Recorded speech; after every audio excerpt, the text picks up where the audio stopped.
Tribute to the trill.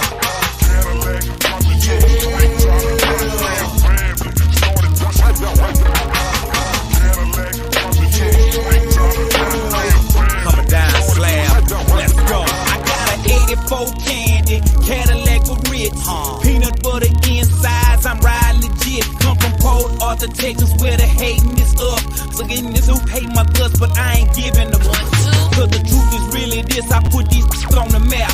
With these vicious ass beats and these country ass raps. Got a team of real killers for the jackers and fakers. Bust your dead up in your ass, send you home to your maker. I'm saying cake up, rock up, putting up in your slut, in a mouth, in a ear, in a to the eye too, so she can see a again, put my up in her mouth and make her step your game up. I got my change up, switching lane to lane in the V, sipping purple stuff. I bought a Cadillac, dropped it to the concrete. It's UGK for life, you know who run the streets.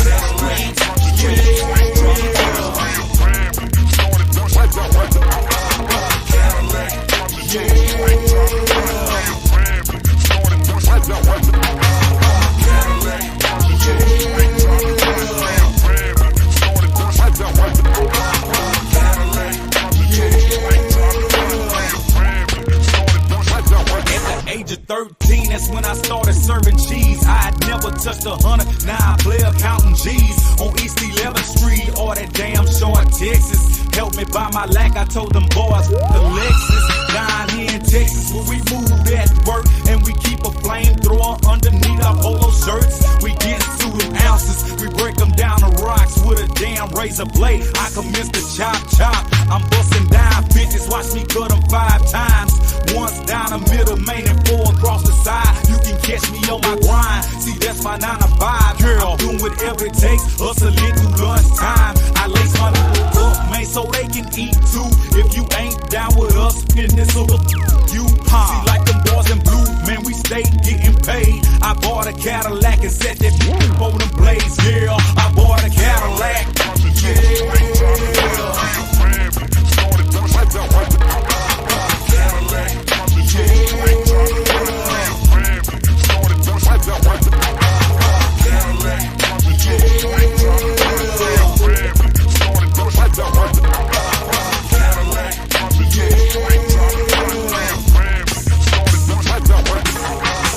Anybody know Bun B to know he the truth. No matter where you see him, in the streets, in the booth, in the club, on them dubs, on the block, it don't matter, man. King of the driller hit you harder than the batarang. So cut the chatter, man, quit the damn gun bumping. You keep it trill, let me hear your trunk hum something. Go pop it open, let the world see. Your flab ain't near about holding, not like Bun B.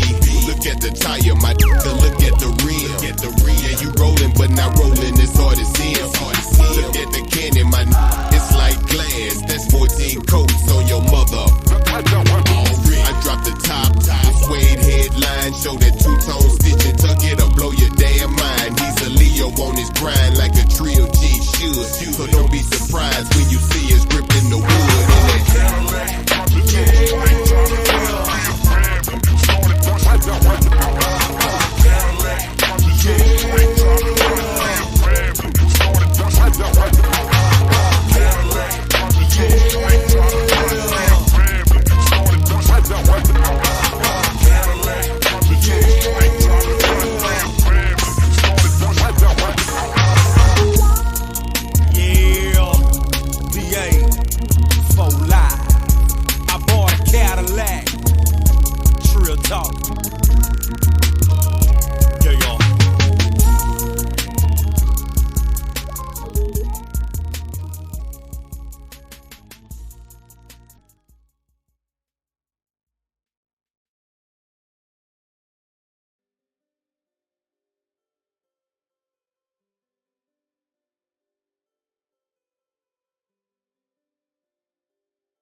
Yeah, boy. We got to get this cranked off, man. We got to get it cranked out. Give me a second. Hold on, man.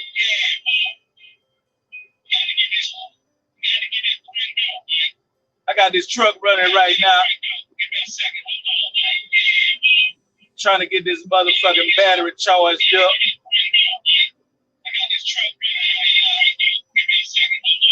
But I'm coming, man.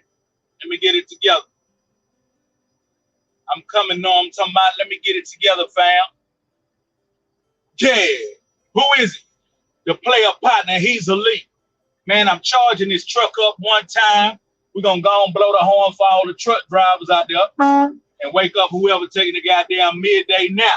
But nah, man, we finna get off into the business, dog. We'll hustle some shit earlier, right? I'm going to let y'all check it out. We'll hustle some of this here earlier. And let me say this right here. Welcome back to the Trillcast. It's your player partner. He's elite. R.I.P. to the Pimp. Shout out to Bun B and the whole motherfucking UGK family. Big Smoke and Miss DJ Bird. And the list goes on and on and on and on to the motherfucking break of dawn. Know what I'm talking about? Bobo Luciano, what it is, man. You know what I'm saying? What's happening with it, man? Yeah, I want to let y'all hear this right quick, and I'm going to tell you where this content come from. This content come from this right here. Let me see if I can get it loaded up, and then we're going to go with it, fool. Bluetooth connected. Yeah, Bluetooth connect. Yeah, so this a video Will Hustle send me. Let's see if we can get it paired up. Long-term lust or... No, that ain't it. People read or whatever this shit was. All right, listen. Chad loved me, and at the end of the day, that's all that really mattered. And the last thing we said to each other was, I love you. I love you too. That's the last thing he said to me. The last thing I said to him. So I have closure in a situation. That being said, of course, I miss him. I've been trying not to cry this whole time because it's so overwhelming how impactful his life was. I see rap niggas all the time. I see that nigga. I look at jewelry. I see that nigga. I look at clothes, cars. He left so much for these niggas.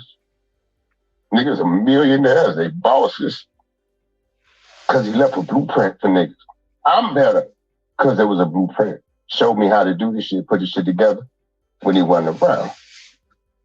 And he would have wanted these niggas to win. He wanted niggas to not beef, not talk shit on each other, get to the paper.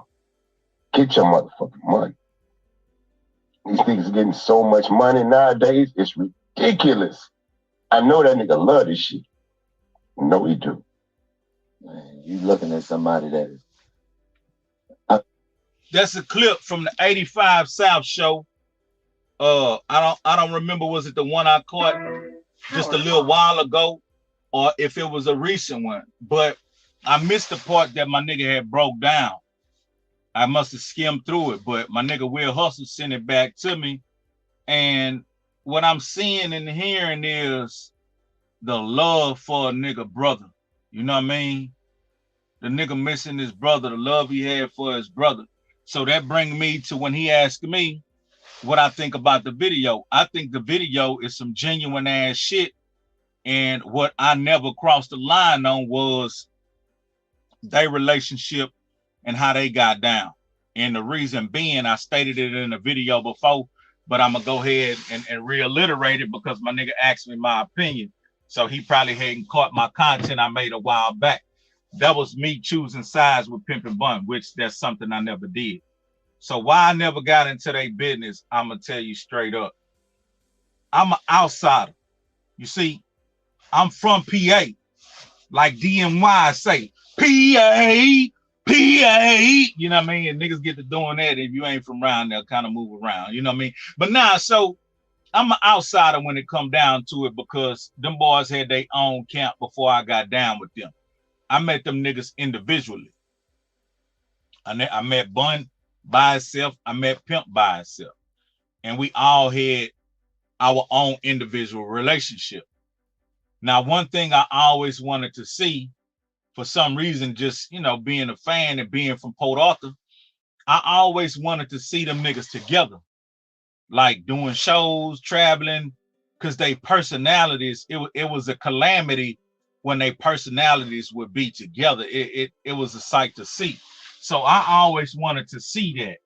But before I got in their camp, I was an outsider. They had things going on way back early in the day before everybody knew about them, and they was right in Port Arthur doing it. They was posted up on Sand Jack, you know what I'm saying? They had a crew of niggas they kept around, and they did what they did. They had friends, and most of the friends they had, I was friends of the friends. Like one of my kinfolk, he was in with them niggas real tough as titties, you know, smoking big, doing whatever, but that still wasn't a entryway for me to get in a camp, which I never tried. I did try that one time, and I told y'all about it. I went to the crib unannounced and shit, just trying to get in and do some smoking or whatever. Because back then I wasn't too serious about my music. So the relationship that they forged all together, it used to be a whole lot of them dudes.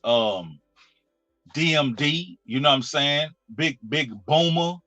Like when you look at that old school picture, when they on the seawall, you see all those dudes just collectively, you know what I'm saying, in that picture. It's a reason that they all in that picture at that time, because collectively, those were the artists that was the face of Port Arthur doing a thing musically, taking a shit serious. Now this ain't no gut shot for nobody, but it was other niggas doing music in Port Arthur. But I like to call them niggas closet rappers. Why you call them closet rappers, Heezy? Because that's them niggas that record in the closet and they never put the motherfucking music out. You see, there's hundreds of niggas like that everywhere all across the globe. Niggas that record a whole bunch of this and that, but ain't got the motherfucking nuts to say, hey, world, this what I'm doing. Tell me what you think about me type shit.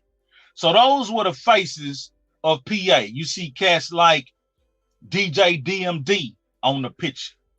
You see cats like Lee Master, the most high. They were one of the throatest niggas in the game. You know what I'm talking about? Who else in that picture? You see the albino, the nigga named Daryl. He's a DJ and a dancer. And then you see them other two niggas, they say they were some dancers. You see, I think a couple of female artists, or one, I don't remember. Then you see Booney Loke, another profound artist out at Port Arthur, Texas. You see what I'm saying? Those are the niggas that was like super serious about their shit at the time and was willing to display their shit. I used to see DMD back in the day with tapes.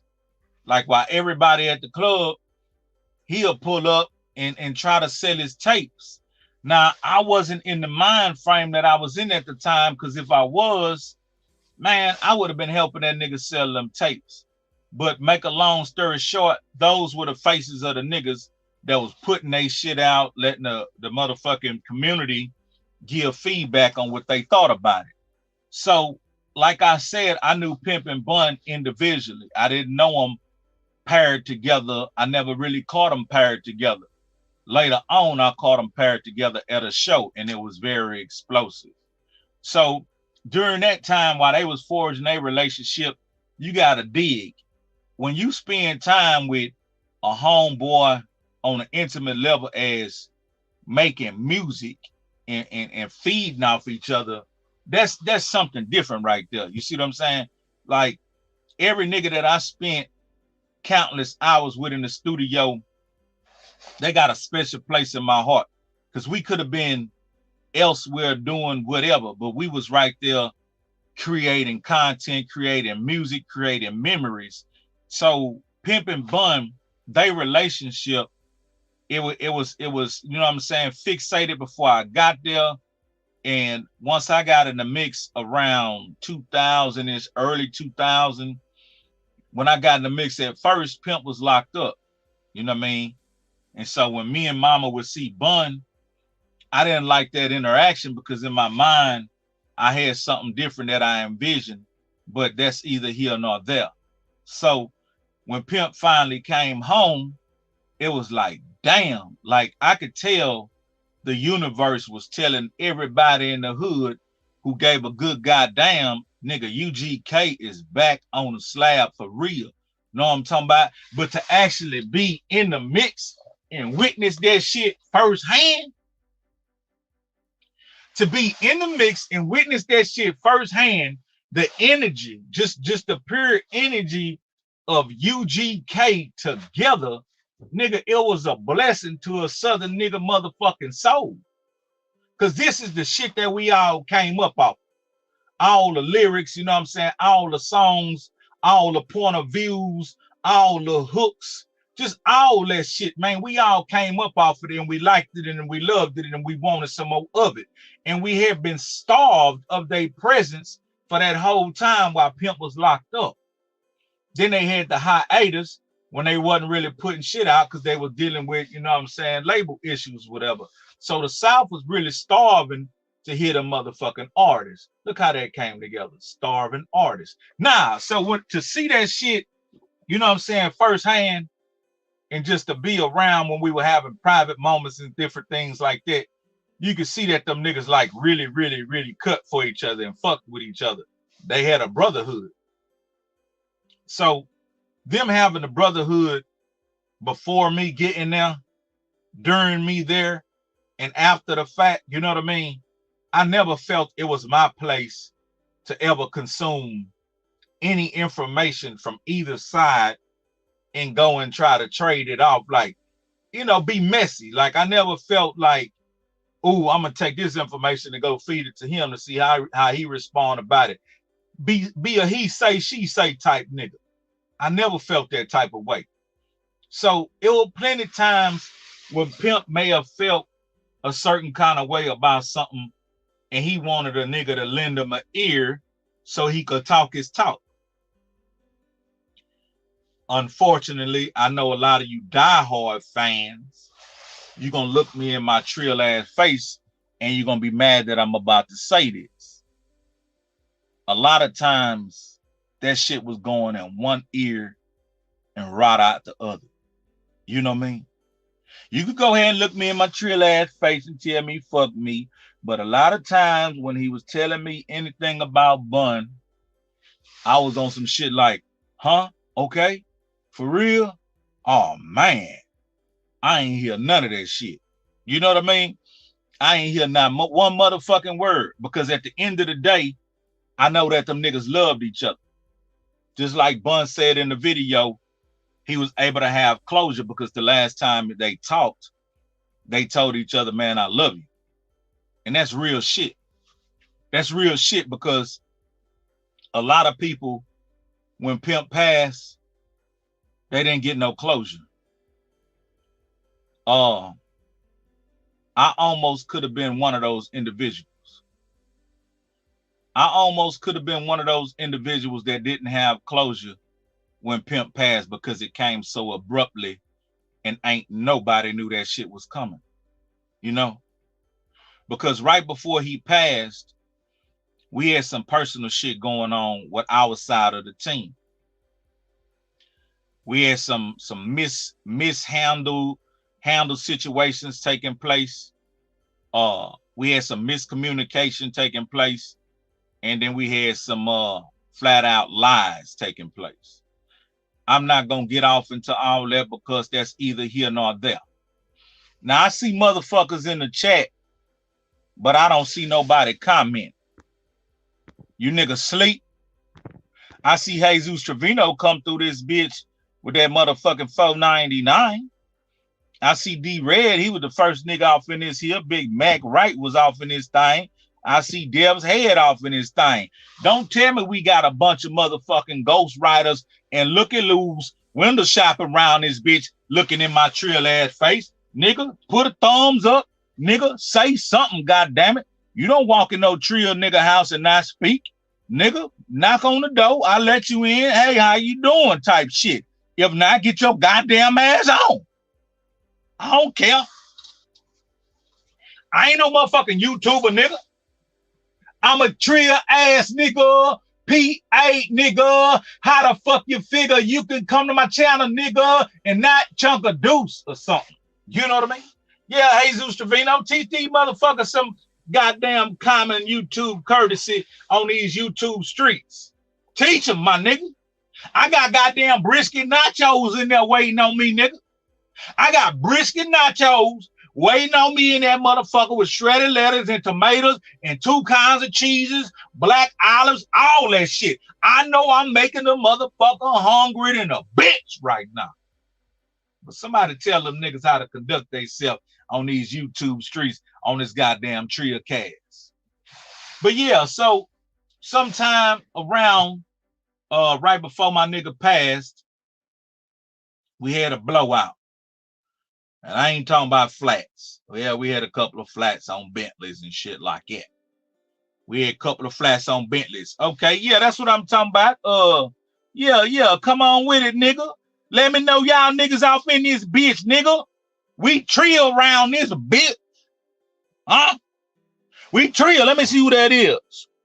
Yeah, Martavian James. UGK for life in here, bitch. Let me see. It's poker, not a pit, not pity pat. Man, pity pat, easier than the motherfucker. I like that shit. It's poker, not pity pat. What it is, man. Shit, he repping that boot, nigga. Know what I'm talking about? From the boot to PA. Let me see. What happened to the fruit in the water? Shit. The majority of the time, other times, nigga, I'm eating like a dog. You know what I mean, nigga? I'm eating like a motherfucking dog other times. But now, let me see what my nigga said, and I'm going to keep on going. Pimp could have been the best rapper alive. The best rapper alive. They had a bitch-ass nigga online the other day talking about, I ain't even going to get off into all that, but let me just finish what I'm saying. But let me know y'all in the chat, thumbs up, hit the like, comment, whatever. Subscribe if you ain't subscribed. Fool with me because you're cool with me sometime and you're going to figure out what the fuck to do with me. But yeah, Jesus, teach them niggas, man. Jesus, tell them niggas sometime a nigga got to chillax and get them goddamn nachos and everything else. But yeah, so right before he passed, we had took a trip to, it was a mini tour.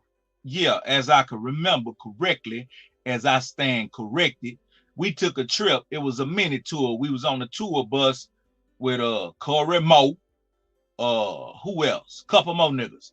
We was meeting up with the Ghetto Boys, Dev and the Dude, Do or Die, and who else? Somebody else. I don't remember. But yeah, we were meeting up with them niggas, and we did a couple of dates. We did, which one was it? Indianapolis and shit. It was some shit like that. Minneapolis, Indianapolis, all that type of shit. And then we wound up in the city where I think the nigga Freddie Gibbs from. You hear me? We wound up in that city where Freddie Gibbs from. And we was at this badass hotel, my nigga. Bun was there. His camp was there. Shit, we was there. And matter of fact, that's the day. Yeah, I'm glad I remember. When we wound up at that hotel, I was having drinks, me and Bone, Bun Road manager. You know what I'm talking about? Bun manager. Me and him having drinks at the bar, having a good time. So forth and so on. We go to a little old diner across the street. We get some grub and whatnot, but Bun had the young niggas with him. He had I think he had his son, Lil B and his clique. So some of them young niggas was kind of acting up this shit. It was cool. You know what I'm saying? It was cool, but you know, I was like, man, these niggas tripping. You know what I'm saying? Nigga, I ain't trying to get arrested, development, you know what I'm saying, out of state like a motherfucker.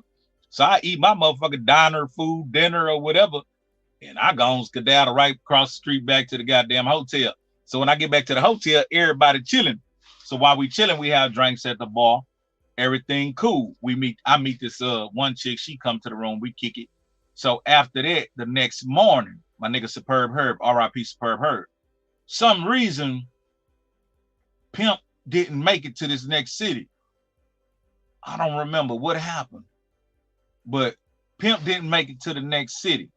He made it late, and come to find out, it was gonna be at a fairgrounds. Yeah, there it is.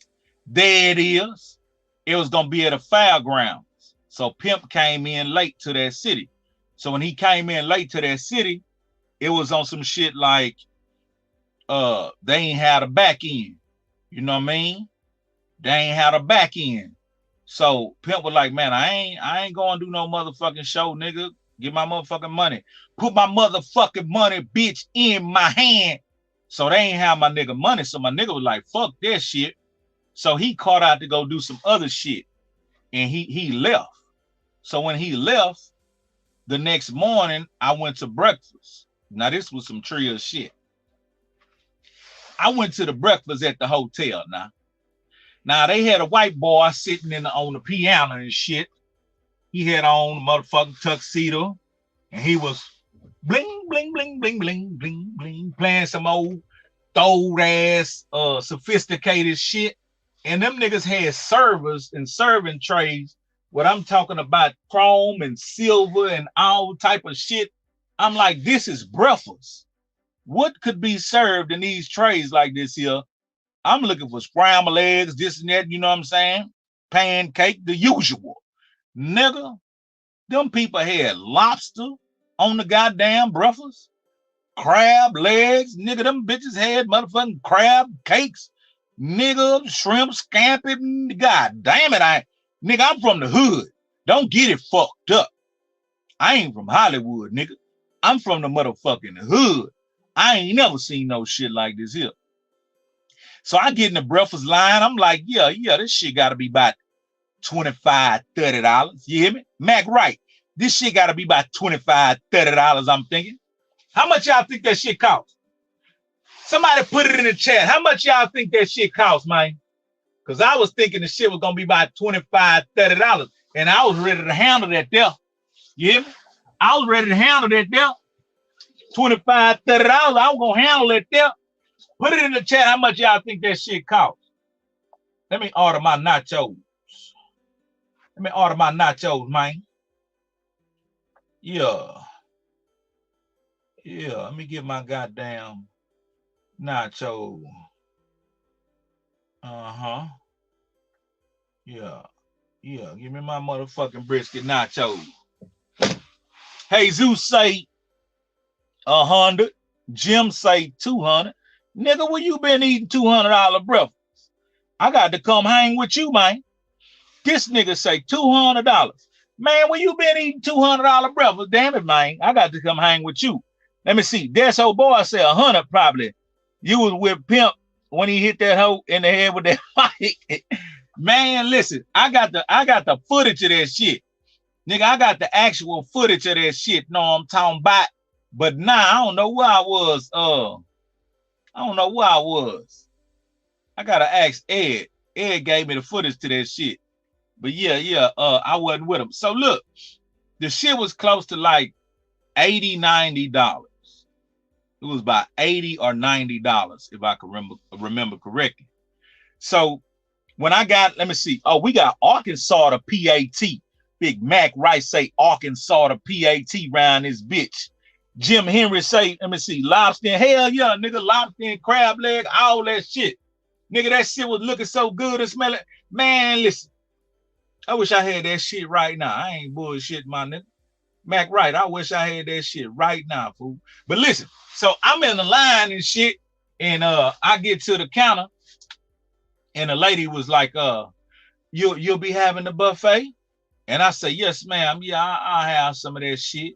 I'm thinking she about to say $25, $35 and shit. She say, everything is included, boom, boom, boom, this and that. It'll be $90. $90? Bitch. I could buy a whole motherfucking car with $100 now. I said, man, I ain't finna pay no motherfucking $100 for this shit. So, you know how the breakfast kids at school, when you embarrassed and shit, you try to get low, you know what I mean? Put that tray back and get low around motherfucker. Try to disappear, you know what I'm saying? Like, damn it, man. I wasn't embarrassed. It just, man, I ain't. Then Bun seen me. Bun like, hey, what's up? Where you going? I say, shit, I just lost my appetite. Them niggas over there eating motherfucking what they call that shit with the eggs and the little brown gravy on top of that shit. Them niggas over there eating egg Benedicts and all type shit. Nigga got brown gravy puffed up on. I'm like, damn, man, you know what I mean? Nigga, I'm finna go to McDonald's, nigga. Nigga, I'm finna go across the street to that diner. And he like, man, what's up? Where you going, nigga? I say, man, Shit, man, I ain't fucking with that shit. And nigga say, man, come on, nigga, get in line and get in line and eat. And he came to the counter and he told the lady, he say, put his meal on my tab and shit. I got all these people over here. Man, it was probably like, let me see, 1, 2, him, his wife, Bone, Herb, 1, 2, 3, 4, 5, 6, 7, 8, 9, 10. Nigga, that nigga paid for probably about 13 motherfucker. That nigga probably, I gotta ask that nigga, is that the most expensive breakfast you ever bought? Nah, that nigga probably paid for about 13, 14 people motherfucking breakfast that morning. It was about damn near $100 a piece. That nigga probably spent about 14, 15, 16. The nigga probably spent about $2,000 on breakfast that morning. Come on, man. You know what I'm saying? But yeah, so we do our thing and shit and kick it and everything. But the story, what I was getting at was when it was determined that Pimp wasn't going, Pimp shot back to the crib. So we had to get back, you know what I'm saying? We didn't get back on the bus. The bus left. So we had to catch a plane back. So during that time trying to catch the plane, it was some things said, it was some things did, but some of that shit was like pure cockamamie ass lies. And one of the lies was told on me. You know what I mean? It was told on me. So when we finally made it back home, because we got stuck out there another 2 days and shit. So when we finally made it back home, I met Pimp by Papados. He was in Beaumont at that little hotel across the street from Papados. I forgot what it was called. He'll go duck off over there sometime. So we at that motherfucking hotel chilling, doing whatever. So he like, do me a favor. I say, what's up? He say, run to Papados, go pick this order up from me and keep the change and shit. So he give me about $300-400 to go pick up about $260 worth of Papados food and shit. I ain't gonna lie, I wanted some of that shit. Motherfucking stuffed shrimp. Hey, nigga, stuffed shrimp about this goddamn big with the tail in the back. You dig? I wanted some of that shit, but the nigga gave me damn near $100 and some just to go across the street and get that shit. So when I went across the street and got it, I came back and he was like, man, I gotta talk to you. I'm like, what's up? I'm thinking it's some good shit he finna tell me. So the room he was in was a suite. So it was a part of the room, then you can go deep off into the room to the middle, and then there was some doors that closed. So we went and he closed the doors. There was 2 doors that closed. So we went behind the doors and he was like, man, what's up with you? I'm like, what you talking about? And nigga say, man, why you said it was every man for himself when y'all was trying to come back? Why you being selfish, man? Why you ain't paying these niggas? I'm like, what? Like, this shit was blowing my mind because, man, I ain't no motherfucking angel. You hear me? But nigga, I'm so fucking fair, it's stupid. I spit. Nigga, I'm so fucking fair that it's fucking stupid, my nigga. Nigga, I used to have a fucking used car dealership. I used to tell the goddamn customers what the fuck was wrong with the damn cars before they bought them. Like, ma'am, if you buy this one, this bitch need a this, and that, boom, boom, boom. Like, niggas told me I was the best, worst used car salesman they ever met because I was that goddamn honest. So when my nigga was running it to me that I was doing some dishonest shit, I'm like, this got to be a goddamn joke. Like, this got to be a motherfucking joke. And I kind of was getting irritated. And so I say, look out, my nigga. I ain't say this, but what I was meaning to tell him was, let me debunk every claim you got right now by showing you simply my system. He allowed me to come with my rebuttal. I told him, it's no way I can fuck anybody that distribute for us out any money because I set up a system where they are paid soon as they make a sale. You hear me? You hear me? How simple can that be? So let's do some simple math. I give you this, okay? I give you this. I give you a block star. You hear me? I give you a block store. I tell you, give me $5 back. I also tell you, I sell them for 10. So that means you make 50% of the goddamn CD. You hear me? Now this one, he gave me 100% rights to this one to make all the money. But we had the whole catalog of UGK and that CD he put out, the album before the album. Now, some of those CDs had different percentages on them. So I would explain to the nigga who was hustling, who was pitching them, I need you to hand me this back and you keep this. That's your share. So every time you sold a fucking CD, you was paid off the rip. You're not in my pocket. I'm not in your pocket. When you sell something, you hand me my fucking share. I'm going to take the share. I'm going to distinguish what is Pimp share, what is my share. Boom, everybody paid. I put Pimp money in an envelope. Every time he called, hey man, where my money at?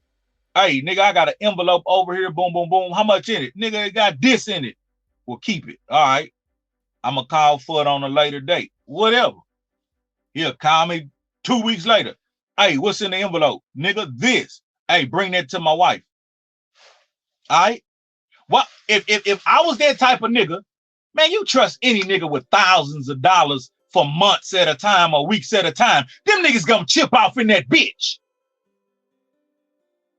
Them niggas gonna spend something, fool. Them niggas gonna lose something, nigga. Them niggas gonna come up shout, nigga. Nigga, I'm 6'3", nigga. I ain't never been shot. So I broke it down to him. I say, my nigga, that's my system. D-Red, I say, my nigga, that's my system. He say, well, how can they say you took something from them or you ain't paying? I say, they can't. You hear me? He said, well, what's up with this other thing, this and that, this and that? I say, let me do you one better. Mr. Already Entertainment. I say, let me do you one better. I say, I know exactly where that came from. Allow me to call the man into the room and ask him a question. He say, do so. Yeah, nigga, we were having court. Yeah, nigga, we were having trio motherfucking court. So he opened the double doors and he called the homie off in the room. And it was something said that I said it. They said when we were at the airport that I lost my cool and said, man, y'all niggas do what y'all do. It's every man for himself. That's what they said I said. But here's the truth. One of the individuals that was with us, I didn't even know it. His gal worked at the goddamn airline that we were going to fly. His gal worked at the airline. He got his gal to look out for about 3, 4, 5 tickets. Him and a couple other niggas. That nigga walked up to us and he told us, y'all don't have no ticket. Call mama, do whatever y'all got to do. But right now, these was his words. It's every man for himself. And the nigga walked off. I say, damn it, boy. These niggas damn near trying to leave a nigga on stuck. You know what I'm saying? So I call mama. I'm like, hey, mama, boom, boom, boom, what the business is. She say, do me a favor. Whatever you got on you right now, cover your ticket. When you get home, we're going to put that back in your pocket. I'm like, all right, cool. I ain't know when I got home that niggas was going to be trying to throw me under the bus and lie. So when I called my homie off in the room and I asked him the direct question, I painted that same scenario I just painted for y'all. I said, say, when homie copped them tickets for X, Y, and Z and just them, what did he say after that when we asked him about a ticket for us? He said, shit. I said, he said, it's every man for himself. Didn't he say that? He said, yeah. Pimp looked at me. Pimp looked at him. He said, man, get your ass out of my room, dog. And that nigga fucked around because he couldn't understand while niggas was trying to throw me under the bus at that time, that nigga fucked around and took us off the road. And nigga took all that calamity bullshit them niggas was pulling, got us ejected off the road for probably like damn near a month. Got a nigga, I'm talking about got a nigga fucked off. Like imagine every week, every weekend, every other weekend, we flying somewhere, we busing somewhere, we calling somewhere, then all of a sudden that shit completely stopped. Imagine making, I'm talking about, you know what I'm saying? Imagine hand over fist like this much, then all of a sudden that shit just whoop, drying up. I say, damn, dog. I kept trying to call him. Hey man, what the business? Why we? He avoided me. He bullshit me. Man, we gonna get back on the road. I'm like, nigga, we ain't about to do shit, nigga. You gone, nigga. You got a nigga at home on stuck. What the fuck the business is? He like, I'm gonna talk to you. And so finally I caught Ed. They was on the plane. They was on the plane about to go somewhere. And I caught Ed and I chopped it up with Ed. I say, man, look, I'm trying to do this and that. Look like the nigga done fired me. I was tripping. I said, man, look like the nigga done fired me, man. Tell the nigga to let me know I ain't on team no more for whatever reason, this and that. He say, I can hear him in the background. He say, nigga, you ain't fired, fool. But I'm going to talk to you when I get back. I'm like, damn. That shit sounded a little bit better than absolutely nothing at all, you know what I mean? And so finally, when he came back, we had a meeting. He say, nigga, we finna go to Dallas. We got some shows in Dallas, some big paper. He said, but y'all niggas need to get y'all shit together. He said, that shit that was going on, he said, if any of that type of shit pop off again, he said, man, I ain't fucking with it. And I say, dog, listen, I know you got too much responsibility and you got too much shit going on. I say, so the small shit, my nigga, I try to handle that, not even bring it to you. I say, that shit, I don't know what the fuck that was or why it was. I say, but fuck that shit. I ain't even with it. He like, well, this is what we gonna do. We're gonna go to the D, handle this business. Then I got some more shit to tell you when we get back to Houston. I'm like, damn, what is this shit? You know what I'm saying? He already told me you ain't off the team, but what is the shit he got to tell me when I get back to Houston? So when we go to fucking Dallas, nigga, we have one of the biggest shows ever. Bun, his team, everybody, nigga, we in that bitch. UGK posse, middle fingers, nigga, the whole club swollen, the bitch, nigga. It's so many people, nigga, the club sold the fuck out, nigga. The bitch I'm talking about ass over the elbow, bumper to bumper. I thought I seen niggas hanging off the chandelier, fool. You hear me? So we have a good ass time. And then we go to the hotel. I repeat, everybody, we do what we do.